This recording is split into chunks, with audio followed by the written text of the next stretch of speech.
பாருங்க, வேதத்தில் ஒரு 2 சம்பவத்தை பார்க்கும்போது ரொம்ப ஆச்சரியமா இருக்குது. ஆண்டவர் எபீரு என்கிற ஒரு தேவனுடைய மனுஷன் தன்னுடைய பிள்ளைக்காக ஜெபம் பண்றதுக்காக வர்றாரு. கொஞ்சம் தூரம் நடந்தாச்சு, கொஞ்சம் லேட் ஆகுது. ஆனால் இப்போ மனுஷங்கள்லாம் அவனுக்கு முன்னாடி ஒன்று வைக்கிறாங்க. என்ன வைக்கிறாங்கன்னா, நீ இனி போதகரை வருத்தப்படுத்த வேண்டாம், உங்கள் பிள்ளை இறந்து போயிருச்சு முன்னாடி வைக்கிறாங்க.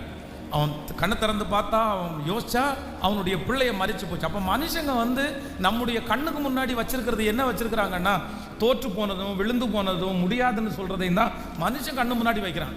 ஆனால் ஆண்டவர் அப்படி அல்ல. மரியாள் தன்னுடைய வயிற்றுல ஒரு குழந்தை பிறக்க போகுது அப்படின்னு சொல்லும்போது, ஆண்டவரே இது எப்படி ஆகும், நான் தான் கணவனை அறியாத ஒரு கன்னியா இருக்கிறேனே. உடனே ஆண்டவர் ஸ்ட்ரைட்டா எங்க கூட்டிட்டு போறாருன்னு அப்படின்னா, நீ சகரியா வீட்டுக்கு வா. லூக்கா எழுதின சுவிசேஷம் 1ஆம் அதிகாரம் 36வது வசனத்திலே, இதோ உனக்கு இனத்தாளாய் இருக்கிற எலிசபெத்தும் தன் முதிர் வயதிலே ஒரு புத்திரனை கர்ப்பம் தரித்திருக்கிறாள். மலடி எனப்பட்ட அவளுக்கு இது 6ஆம் மாதம். அப்போ ஆண்டவர் ஒரு தேவனுடைய பிள்ளையினுடைய கண்ணுக்கு முன்னாடி என்ன வைக்கிறார் அப்படின்னு சொன்னா, நீ இது நடக்காதுன்னு நினைக்கிறியா, இது கிடைக்காதுன்னு நினைக்கிறியா, இது உன்னால முடியாதுன்னு நினைக்கிறியா, இல்ல உன்னுடைய இனத்தாளா இருக்கிற அந்த அம்மாவுக்கு முதிர் வயது.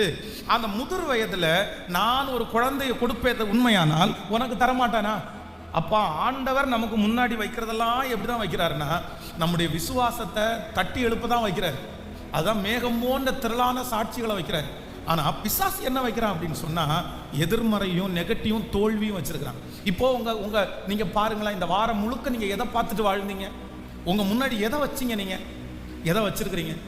ஆண்டவருடைய பிள்ளைகள் ஒன்று, நீங்கள் எப்பொழுதுமே எதை வைக்கணும்னா, நான் கர்த்தரை எப்பொழுதும் எனக்கு முன்பாக வைத்திருக்கிறேன். சொல்லுங்க, எல்லாரும் சொல்லுங்க, நான் கர்த்தரை எப்பொழுதும் எனக்கு முன்பாக வைத்திருக்கிறேன்.